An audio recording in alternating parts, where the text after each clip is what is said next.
Graças e paz do nosso Senhor Jesus Cristo.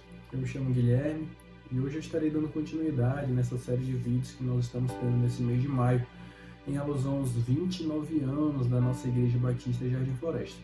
E hoje eu estarei falando sobre o amor.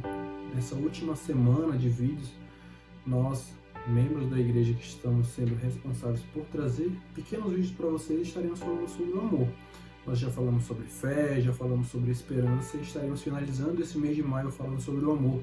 E hoje eu estarei iniciando falando sobre um amor que é maravilhoso, que é o amor que Deus sente por nós. Então, para que falemos um pouco sobre o amor que Deus sente por nós, é interessante que a gente leia o livro de Romanos, apenas 2 versículos que se encontram no capítulo 5, o versículo 7 e o versículo 8. É uma pequena leitura, mas é muito interessante que façamos juntos.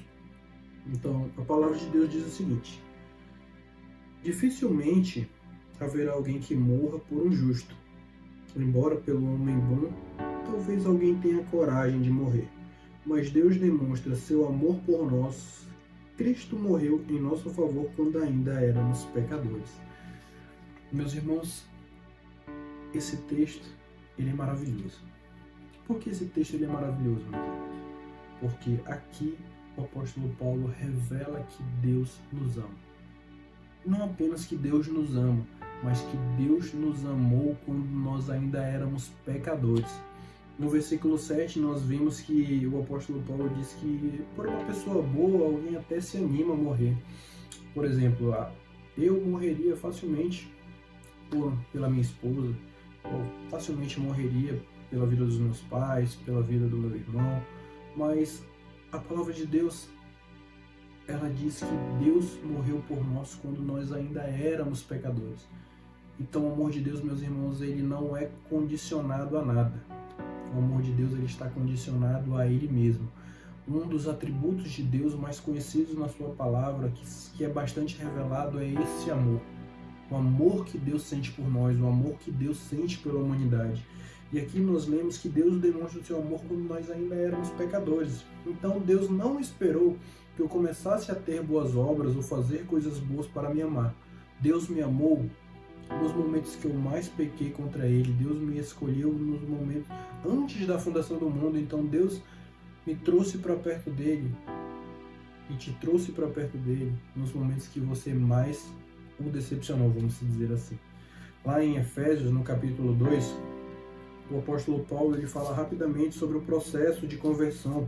Ele fala a respeito do nosso estado antes e depois de Cristo. Então é interessante que a gente leia o versículo 1 do capítulo 2, que diz o seguinte: vocês estavam mortos em suas transgressões e pecados, nos quais costumavam viver quando seguiam a presente ordem deste mundo e o príncipe do poder do ar, o espírito que agora está atuando nos que vivem na desobediência.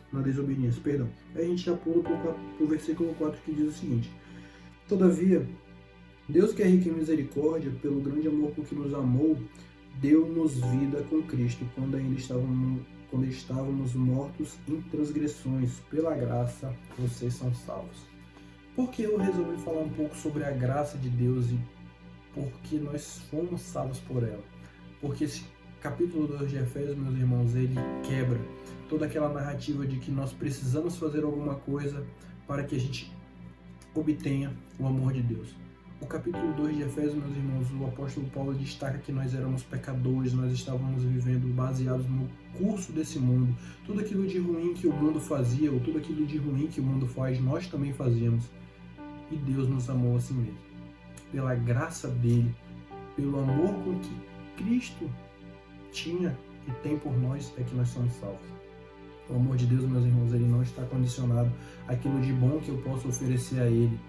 Lógico que a palavra de Deus diz que nós somos criados por Deus para boas obras, mas que não foi por causa das minhas boas obras que eu fui salvo, mas simplesmente eu fui salvo porque eu criei na obra de Cristo e porque eu acreditei no amor de Deus e porque Deus me ama.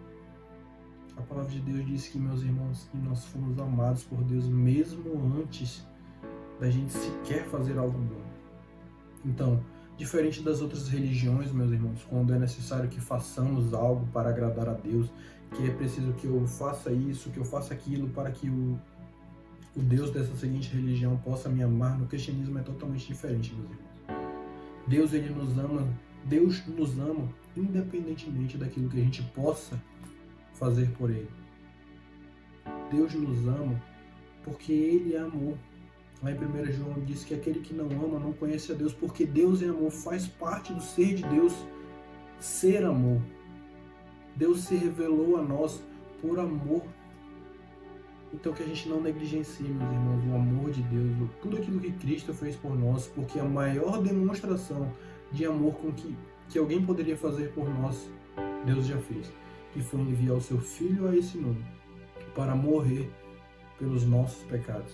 Então, que diariamente você possa lembrar que Deus te ama, independentemente daquilo que você fez, daquilo que você faça, Deus te ama, Deus quer o melhor para a sua vida, que mesmo você passando tribulações, passando aflições, Deus te ama. Não condicione o amor de Deus para com você baseado nas situações desse mundo. Entenda que o amor de Deus por nós, que o amor de Deus por você, que o amor de Deus por mim, ele está baseado na sua palavra, e Deus demonstrou esse amor para com você não porque você é rico, não porque você tem saúde, mas ele baseou o seu amor em cima da obra perfeita de Cristo. Então, entenda que mesmo você passando por dificuldades, que mesmo você passando por provações, que mesmo você até mesmo tendo uma vida boa, Deus ele demonstra o seu amor para com você porque Cristo morreu no seu lugar. Você merecia o inferno. Você merecia a ira de Deus, mas por causa do grande amor de Deus, Ele enviou seu Filho ao mundo para morrer pelo meu e pelo seu pecado. Então, meu irmão, que você lembre diariamente que Deus te ama e que Ele quer sempre o melhor para a sua vida. Amém? Fique com Deus e uma ótima semana.